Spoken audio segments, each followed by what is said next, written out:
मध्य प्रदेश के निकाय चुनाव में बीजेपी की शानदार जीत हुई, लेकिन खुद के गढ़ में ही बीजेपी की हार भी हुई। आखिर कहां हुई चूक, इस रिपोर्ट में आप देखिए।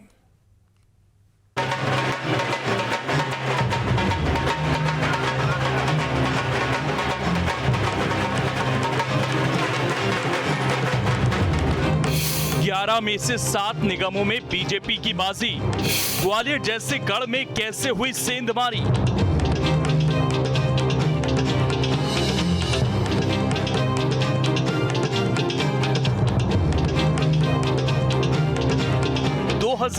की सेमीफाइनल में बीजेपी ने शानदार बढ़त तो बनाई, लेकिन उसे कुछ मजबूत किलों को गंवाना भी पड़ा। कांग्रेस ने ग्वालियर और जबलपुर महापौर पद पर कब्जा कर ये जता दिया कि उसके लिए भी उम्मीदें कम नहीं हुई हैं।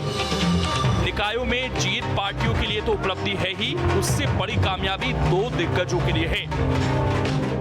बीजेपी की शानदार जीत से यह साफ हो गया कि शिवराज का जादू अभी कायम है, तो वहीं कमलनाथ ने 3 निगमों में सेंधमारी कर यह दिखा दिया कि उनके जैसा कुशल मैनेजर पार्टी में नहीं। अभी नगरीय निकाय की दृष्टि से, महापौर की दृष्टि से भारतीय जनता पार्टी मध्य प्रदेश में उच्चतम शिखर पे थी और एक आध पायदान नीचे आ जाना ये नहीं माना जाता कि भारतीय जनता पार्टी का घर रह गया या किला रह गया। आज भी हम बहुत अच्छा मध्य प्रदेश में प्रदर्शन कर पाए हैं और आगे भी जो परिणाम आएंगे उनमें भी भारतीय जनता पार्टी बहुत अच्छा करेगी, ऐसा मेरा मानना है। और रहा सवाल, कभी कभी ये भी होता है कि जनता को कुछ लगता है तो जैसे प्यार से कभी कभी माँ एक चपत लगा देती है, ऐसे ही हो सकता है जनता ने हमें प्यार से कुछ समझाने हो, सीख की दृष्टि से हमें छोटी सी चपत लगाई हो जिससे हमें सुधार आए। देखिए, भारतीय जनता पार्टी से वैसे ही पूरे मध्य प्रदेश की जनता आक्रोशित थी। धरातल पर कुछ नहीं हो रहा था। अगर आप देखेंगे तो जो बेसिक इंफ्रास्ट्रक्चर है वो भी कहीं उपलब्ध नहीं था और भारतीय जनता पार्टी को जश्न मनाने के लिए कुछ भी नहीं है। यदि उनके कुछ महापौर जीत भी गए हैं तो यदि आप धरातल पर देखेंगे तो आज पूरे मध्य प्रदेश में जितने काउंसलर्स जीत कर आए हैं कांग्रेस के या अन्य, वो एक ऐतिहासिक जीत है। और विशेषकर आप ग्वालियर या जबलपुर को लीजिए, जहां जबलपुर में 18 वर्ष के बाद और ग्वालियर में तो ऐतिहासिक 57 वर्ष के बाद जो महापौर कांग्रेस का आया है, ये अपने आप में एक ऐतिहासिक बात है। और सबसे बड़ी बात यह है कि अब अंडर करंट जो आगामी चुनाव का है वो बिल्कुल स्पष्ट हो गया है कि पूरे मध्य प्रदेश की जनता ने, विशेषकर ग्वालियर चंबल अंचल की जनता ने भारतीय जनता पार्टी को नकार दिया और यही कारण है कि इतनी बड़ी जीत महापौर की यहाँ पर कांग्रेस ने दर्ज की। अब आपको बताते हैं कि आखिर बीजेपी से कहां चूक हुई। तो सबसे पहले बात ग्वालियर की करते हैं। ग्वालियर को सिंधिया का गढ़ माना जाता है, बीजेपी उस गढ़ को नहीं बचा पाई। 57 साल बाद कांग्रेस ने मेयर के पद पर कब्जा कर लिया।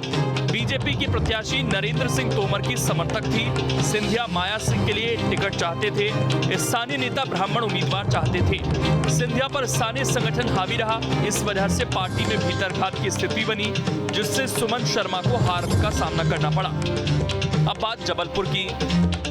18 साल बाद कांग्रेस की मेयर पद पर जीत हुई। एकजुटता से चुनाव लड़ने से कांग्रेस की जीत हुई। बीजेपी में उम्मीदवार को लेकर खींचतान दिखी थी। बीजेपी के कार्यकर्ता नाराज बताए जा रहे थे। खास बात यह कि जबलपुर में परिषद का अध्यक्ष भी कांग्रेस का ही होगा। इसी तरह सिंगरौली में जातीय समीकरण के फेर में बीजेपी हारी। बीजेपी में अंतर कलह की स्थिति थी। सबसे ज्यादा ब्राह्मण वोटर हैं। अनदेखी से ब्राह्मण समाज बीजेपी से नाराज हो गया।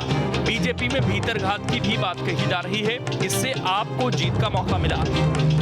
बात करें चौथी सीट छिंदवाड़ा की, तो कांग्रेस 18 साल बाद सत्ता में लौटी। कमलनाथ का जादू चलता दिखा। अंदरूनी कलह बीजेपी की हार की वजह बताई जा रही है। यानी कहीं ना कहीं बीजेपी इन 3 निगमों में अपनी वजह से ही हारी। बीजेपी ने इन चुनाव को बड़ी गंभीरता से लड़ा।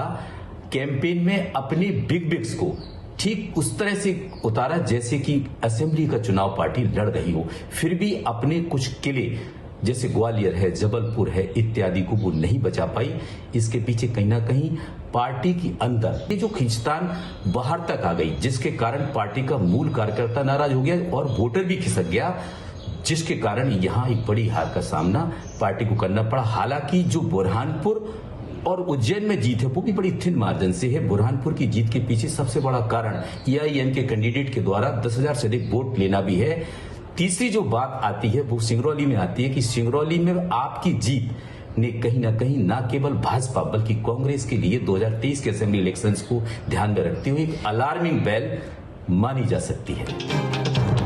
शहरों की सरकार को 2023 का ट्रेलर माना जा रहा है। शायद इसीलिए दोनों पार्टियों के दिग्गजों ने पूरी ताकत झोंक दी। एक तरफ बीजेपी ने 11 में से 7 सीटें जीतकर अपना दबदबा कायम रखा, तो वहीं कांग्रेस ने बीजेपी के मजबूत गढ़ में सेंध मारी कर यह दिखा दिया कि उसके लिए भी उम्मीदें अभी बाकी हैं।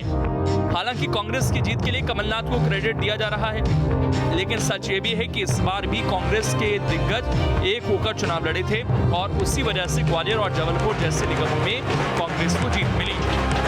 पिछले 5 दशकों से ग्वालियर में नगर सरकार चलाने वाली भारतीय जनता पार्टी इस बार सत्ता से बाहर हो गई। सवाल तो कई खड़े हो रहे हैं, लेकिन चर्चा अब लोगों में इस बात की हो रही है कि दुनिया का सबसे बड़ा राजनीतिक दल कहा जाने वाला भाजपा का दल कांग्रेस के प्रबंधन से कैसे हार गया। ठीकरा प्रशासन पर फोड़ा जा रहा है कि पर्चियां नहीं बांटी गई, जबकि वास्तविकता तो ये है कि भारतीय जनता पार्टी का चुनाव प्रबंधन इस बार उस तरह से देखने को नहीं मिला जैसा हर बार नजर आता था।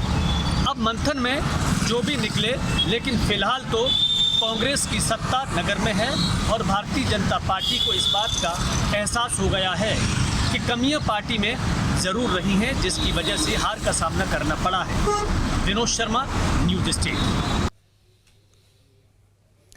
अब इसमें खबर तो यह है कि 2023 में बीजेपी की चुनौती कम होगी, तो वहीं कांग्रेस में भी उत्साह का संचार बढ़ेगा। मतलब यह कि विधानसभा चुनाव में भी कांटे की टक्कर देखने को मिलेगी।